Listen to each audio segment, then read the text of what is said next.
I didn't realize how dangerous that wedding dinner was until much later. At the time, it just felt uncomfortable, like something sharp had passed too close to my skin. A single joke changed how people looked at my family that night, and I stayed quiet, even though I knew the truth about the man who laughed the loudest. Before I go any further, if stories like this keep you listening because they feel real and unsettling in a quiet way, take a moment to like this video, subscribe to the channel, and hit the bell icon so you don't miss what comes next. I was still studying back then, trying to balance schoolwork with the unspoken expectations that come with family gatherings.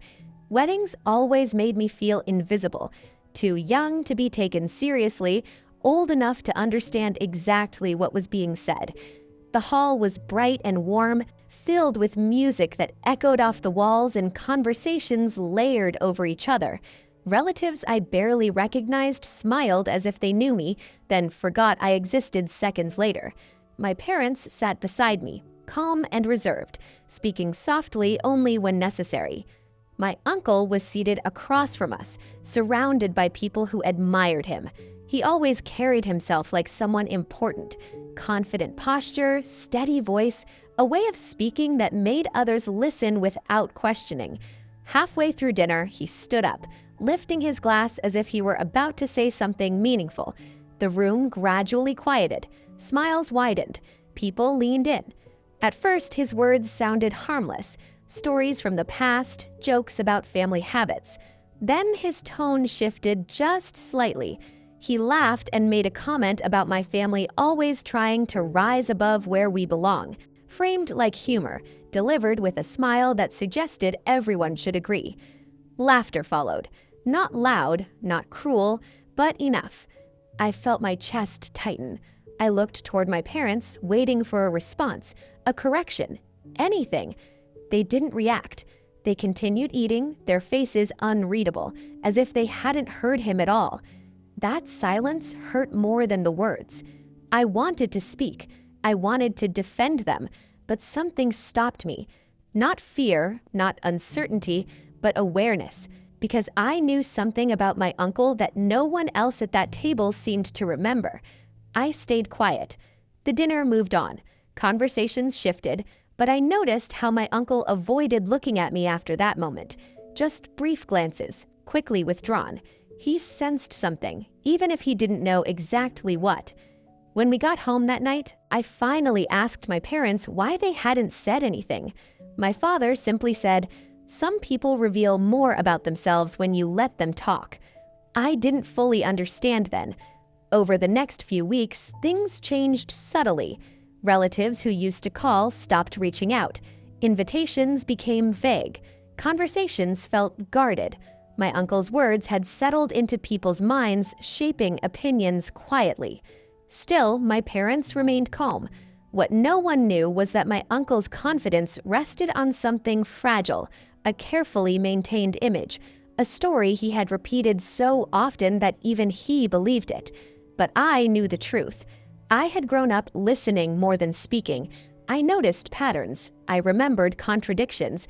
I had heard things said behind closed doors that were never meant for someone my age to understand. My uncle wasn't the person he claimed to be.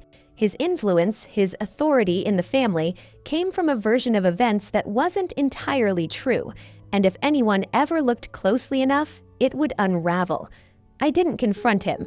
I didn't hint at what I knew. Instead, I watched. At family gatherings, I stayed quiet but attentive. I asked simple questions that seemed innocent but forced him to explain himself just a little more than usual. I never accused, I never challenged directly. He grew uneasy. Others noticed too. Small inconsistencies in his stories, moments where his confidence cracked, times when he avoided certain topics entirely. One evening, during a casual conversation, another relative corrected him on a detail he had always insisted on. It wasn't dramatic, just a calm correction. My uncle laughed it off, but his voice wasn't steady. That was the beginning.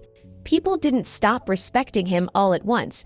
Respect fades slowly, especially when it was built on assumption rather than truth. Conversations shifted. People asked others for opinions instead of him. His jokes didn't land the same way anymore. I never said anything publicly. I didn't need to. The revenge wasn't loud. It wasn't obvious. It wasn't cruel. It was silence. The same silence he had used while shaping his image. The same silence he had counted on from my family. One evening, as everyone was leaving another gathering, my uncle stopped me near the door. He looked tired, older than I remembered. He said, "You've changed." I smiled politely and said, "I just pay attention now." He nodded slowly. He understood what that meant. And as I walked away, I realized something important. Revenge doesn't always look like confrontation. Sometimes it looks like letting the truth breathe on its own, knowing it will eventually reach the people who need to hear it. Because the next time my uncle tried to speak with that same confidence, the room didn't lean in the way it used to, and the silence that followed him felt heavier than any laugh ever had. And the silence that followed him felt heavier than any laugh ever had. That was the first time I noticed how people listened differently when he spoke, not with admiration anymore, but with caution. Some nodded politely, others glanced away. A few exchanged looks that lingered just long enough to say something without words. My uncle noticed it too. After that evening, he became more careful. His jokes softened. His confidence turned into something rehearsed. He started explaining himself more than necessary, which only made things worse. I stayed where I had always been, quiet, observant, unthreatening. At home, life went on as usual. School, homework, routine conversations. But beneath all of it, I felt like I was watching something slowly unravel. Not violently, not dramatically, just steadily, like a thread being pulled from fabric that had always looked solid. My parents never discussed him directly. They never asked me what I knew or how I knew it. That, more than anything, told me they were aware. Maybe not of every detail, but of enough to trust the process they had chosen. Patience. Weeks later, another family gathering was announced. This one smaller, more private. I was included this time. That alone told me something had shifted. When we arrived, the atmosphere felt different. Conversations were quieter. People chose their words carefully. My uncle arrived later than everyone else, greeted politely but without the warmth he once commanded. I noticed how often he checked who was listening before speaking. During dinner, someone brought up a topic he usually dominated. This time, another relative finished the thought before he could. He smiled, but it didn't reach his eyes. I watched his hands. They fidgeted slightly. At one point, he tried to steer the conversation back toward himself, mentioning something he had handled years ago. Normally, no one questioned that claim. This time, someone gently said, "I remember that differently." The table went quiet. Not an awkward silence, a deliberate one. My uncle laughed lightly and tried to correct them, but another voice added a small detail that didn't match his version. Nothing accusatory, just facts. He stopped talking. I could almost see him calculating what to say, what not to say, who knew what. I didn't look at him. I focused on my plate, listening. That night, as we were leaving, my aunt pulled my mother aside. They spoke quietly. My father stood nearby, listening but not interrupting. In the car on the way home, my mother finally spoke. "They're starting to ask questions," she said calmly. I didn't ask who. I didn't need to. Over the next few months, my uncle's influence continued to fade. Not because anyone confronted him, but because people stopped relying on him. Decisions were made without his input. Stories were retold with corrections. His authority slipped quietly into the background. I thought that would be the end of it. I was wrong. One afternoon after school, my uncle showed up at our house unannounced. That alone was unusual. He usually called ahead, made sure his presence was expected. This time, he didn't. My parents invited him in. I stayed in the living room, pretending to study, listening carefully without looking obvious. His tone was different, less confident, more cautious. He spoke about misunderstandings, about how families sometimes drift apart because of assumptions, about how silence can be misinterpreted. My father listened without reacting. Then my uncle said something that confirmed everything I already knew. He said, "People should be careful about what they remember. Memories change." That wasn't advice. It was a warning. I felt my pulse quicken, but I didn't move. My father replied calmly, "The truth doesn't change, only stories do." The conversation ended shortly after that. When my uncle left, the house felt lighter. That evening, my parents finally spoke to me openly. My mother said, "We knew you noticed things." My father added, "We trusted you to stay quiet until it mattered." They explained that my uncle had built his standing by subtly rewriting past events, placing himself at the center of things he hadn't fully earned. It wasn't illegal, it wasn't dramatic, but it was dishonest and fragile. Exposing him directly would have caused chaos. People would have taken sides. Truth would have been buried under noise. So they chose another way, letting him speak, letting him contradict himself, letting others notice. That's when I understood my role in it all. I wasn't the weapon, I was the witness. The final shift happened at another wedding months later. Different couple, same extended family. This time, when my uncle stood up to speak, the room didn't quiet the way it once had. Conversations continued. A few people listened, most didn't. His words floated without landing. When he finished, there was polite applause, nothing more. Later that evening, someone asked my father for advice on something my uncle would have handled before. My uncle stood nearby, pretending not to notice. I caught his eye for just a moment. There was no anger there, only recognition. He knew I had never said anything, and he knew that had been enough. As we drove home that night, I felt something I hadn't expected. Relief. Not because he had been embarrassed, not because he had lost influence, but because the weight that his words had placed on my family months ago was finally gone. Silence had done what arguments never could. I learned that revenge doesn't have to be sharp to be effective. It doesn't have to wound to be final. Sometimes it just lets people see who someone really is, without interference. And once they see it, they can't unsee it.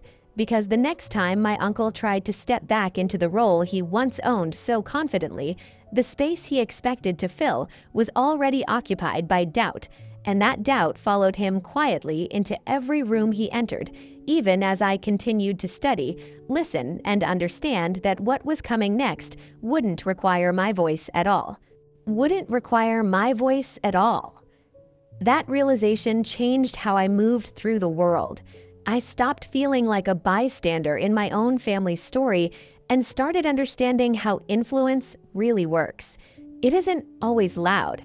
It doesn't demand attention. Sometimes it just waits. My uncle didn't disappear from our lives. People like him rarely do. Instead, he adjusted. He became quieter, more selective about where he spoke and who he spoke to. He laughed less freely. His jokes felt measured, almost rehearsed. But the thing about carefully built confidence is that once it cracks, it never sounds the same again. I noticed how he started watching people's reactions more than speaking, how he waited to see who nodded before continuing a thought, how he avoided conversations that involved shared history. He had learned that history no longer belonged solely to him. What surprised me most was how quickly others adapted. People I thought had been firmly under his influence began forming their own opinions, not out of rebellion, but clarity. When a story no longer feels solid, people instinctively step back. At school, I found myself thinking about it during quiet moments between classes, about how often adults underestimate silence, about how many decisions are shaped not by arguments, but by who stays composed when emotions run high. One afternoon, I was called into the office for something unrelated. While waiting, I overheard two staff members discussing a situation involving a student whose family was very vocal. One of them said, calmly, "The loudest person isn't always the most truthful." That sentence stayed with me. Family gatherings continued, but the tone had changed permanently. Conversations felt more balanced. Decisions were made collectively. My uncle was included, but no longer centered. Then something unexpected happened. At a smaller get-together, one of my relatives brought up an event from years ago, the same one my uncle had always claimed full credit for. This time, they spoke openly, sharing their own experience of it. Another person added their memory. Then another. No one contradicted my uncle directly. They simply spoke. He sat there, smiling stiffly, nodding as if he agreed, but he didn't add anything. He couldn't. There was nothing left for him to shape. I watched him carefully, not with satisfaction, not with anger, but with a quiet understanding. This was the revenge, not humiliation, not exposure. Relevance fading. After that night, he stopped initiating family discussions altogether. He attended events, stayed polite, kept his distance. When he spoke, it was brief. One evening, my father mentioned something in passing that confirmed how complete the shift had become. He said, "They asked someone else to lead the planning this time." He didn't need to say who they hadn't asked. I expected to feel triumphant. Instead, I felt calm, because revenge driven by anger burns fast and leaves nothing behind. This one settled slowly, permanently. But there was still one moment left, one quiet acknowledgement that I hadn't expected. It happened when my uncle approached me alone at a gathering, away from everyone else. His voice was low, controlled. He said, "You're observant." I looked at him, neutral, saying nothing. He continued, "That can be dangerous." I met his eyes and replied calmly, "Only to people who need others not to notice." He exhaled slowly, as if releasing something he had been holding on to for a long time. "I never thought it would be you," he said. I didn't ask what he meant. I didn't need to. That conversation ended there. No apology, no accusation, just mutual understanding. After that, he kept his distance from me, respectfully, carefully. At home, my parents noticed the change too. My mother once said quietly, "Things have settled." She was right. The tension that had followed us since the wedding dinner was gone. People no longer looked at us differently. My family wasn't something to comment on anymore. And I had learned something that would stay with me far beyond that chapter of my life. Secrets don't always need to be revealed to lose their power. Sometimes they weaken simply by being seen. Betrayal doesn't always demand confrontation. Sometimes it only needs patience. And revenge doesn't have to announce itself. It can arrive quietly, carried by time, consistency, and silence. As I continued studying, preparing for the future everyone assumed I was too young to understand, I realized how much strength there is in listening, in waiting, in knowing when not to speak. Because when someone builds their world on a story they control, the most effective response isn't to argue. It's to stop helping them tell it. And as the months passed, and my uncle faded further into the background of our family's decisions, I knew the final outcome had already been decided long ago, back at the wedding dinner when he laughed and I stayed quiet, because that silence had been the first step towards an ending he never saw coming, an ending that would arrive not with confrontation, but with a calm, unavoidable truth that no longer needed anyone to defend it. A calm, unavoidable truth that no longer needed anyone to defend it. After that realization settled in me, I stopped thinking about my uncle as the center of the story. He had been important once, yes, but only because everyone had allowed him to be. Once that permission faded, so did his power. What remained was something much more meaningful to me: clarity. Family life returned to something close to normal. Not perfect, not warm in every corner, but balanced. Conversations flowed without tension. Decisions were discussed openly. The quiet heaviness that had followed us since the wedding finally lifted. My uncle still attended gatherings, but he stayed on the edges now. He listened more than he spoke. When he did speak, his words were careful, measured, almost cautious. The confidence that once filled the room had softened into something restrained. No one ever confronted him. No one ever accused him. And that was the point. One afternoon, while helping my mother prepare for another small family event, I asked her if she ever wished we had handled things differently, if she had wanted to speak up that night at the wedding, to stop the laughter before it settled into something harmful. She paused for a moment, then said, "If we had spoken, people would have argued. If we had argued, they would have chosen sides, and if they chose sides, the truth would have been lost." That answer stayed with me. I realized then that my parents had been teaching me something without ever saying it out loud. Strength doesn't always announce itself. Sometimes it waits, confident that time will do what noise never can. As months turned into a year, my uncle's role in the family became symbolic rather than influential. He was present but not central, included but not relied upon. His voice no longer shaped outcomes, and he knew it. There was one final moment that confirmed it for me. It happened at a gathering that felt almost ordinary. No tension, no anticipation, just family. A discussion came up about something important, one of those moments where, in the past, my uncle would have taken control without hesitation. This time, he waited. He looked around the table as if expecting someone to invite him in. No one did. Instead, another relative spoke, then another. The conversation moved forward naturally, without his guidance, without his commentary. He smiled politely and nodded along. That was it. No dramatic fall, no confrontation, just quiet displacement.